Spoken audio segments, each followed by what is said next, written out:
Today at present your persons thoughts. അദ്ദേഹം ഇപ്പോൾ നമുക്ക് കിട്ടിയിരിക്കുന്ന card 5 of cups and queen of cups and judgement ആണ്. അദ്ദേഹം ചെയ്തു പോയ തെറ്റ് കുറിച്ച് വളരെയധികം ദുഃഖിക്കുന്നു. അദ്ദേഹത്തിന് അറിയാതെ സംഭവിച്ചതാണ്. അദ്ദേഹം മറ്റെന്തോ അതിലകപ്പെട്ടൊരു തേർഡ് പാർട്ടി സിറ്റുവേഷനിൽ അകപ്പെട്ടു പോയി. അപ്പോൾ എന്തോ അക്കരപ്പിച്ചുകൊണ്ട് പോയതാണ്. പക്ഷേ അവിടെ എല്ലാം നഷ്ടങ്ങളാണ് സംഭവിച്ചത്. അതെല്ലാം തിരിച്ചറിവിൻ്റെ ഇപ്പോൾ വളരെ ദുഃഖിക്കുന്നു. അദ്ദേഹത്തിൻ്റെ മനസ്സിൽ ഇപ്പോൾ നിങ്ങൾക്കുള്ളൊരു സ്ഥാനം വെച്ചാൽ രാജ്ഞിയുടെ സ്ഥാനമാണ്. അദ്ദേഹം നിങ്ങൾക്ക് ജഡ്ജ്മെൻറ്റ് തരാനും അതേപോലെ തന്നെ നിങ്ങളെ എല്ലാവിധ സപ്പോർട്ടും ചെയ്ത് കൂടെ കൊണ്ടുപോകാൻ തീരുമാനിക്കുന്നു. അദ്ദേഹത്തിൻ്റെ ഇപ്പോഴത്തെ തീരുമാനം ഇതാണ്: എന്ത് ചെയ്താലും പഴയ ജീവിതം തിരിച്ചെടുക്കണമെന്നും നിങ്ങളുടെ കൂടെ ജീവിക്കണമെന്നും നിങ്ങളെ ഒരു രാജ്ഞിയെപ്പോലെ കാണണമെന്നും നിങ്ങളുടെ എല്ലാ ആവശ്യങ്ങളും സാധിച്ചു തരണമെന്നും അദ്ദേഹം ആഗ്രഹിക്കുന്നു. അതാണ് ഇപ്പോഴത്തെ അദ്ദേഹത്തിൻ്റെ ആഗ്രഹം. അതാണ് സുഹൃത്തുക്കളെ നമുക്ക് കിട്ടിയിരിക്കുന്നത്. ഇതിൽ നിന്ന് കിട്ടിയിരിക്കുന്ന 3 കാർഡുകൾ. അതുകൊണ്ട് നിങ്ങൾ മാനിഫെസ്റ്റ് ചെയ്യുക.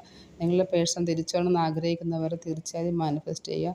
അതേപോലെ നിങ്ങൾ എങ്ങനെയാണോ ആഗ്രഹിക്കുന്നത് അതുപോലെ അദ്ദേഹം നിങ്ങളോട് പെരുമാറും. അതിനായിട്ട് ഹീൽ ചെയ്യുക. അദ്ദേഹത്തിനോട് ക്ഷമിച്ചു കൊടുക്കുക. ഇതാണ് എനിക്ക് നിങ്ങളോടൊന്ന് പറയാനുള്ളത്. Thank you.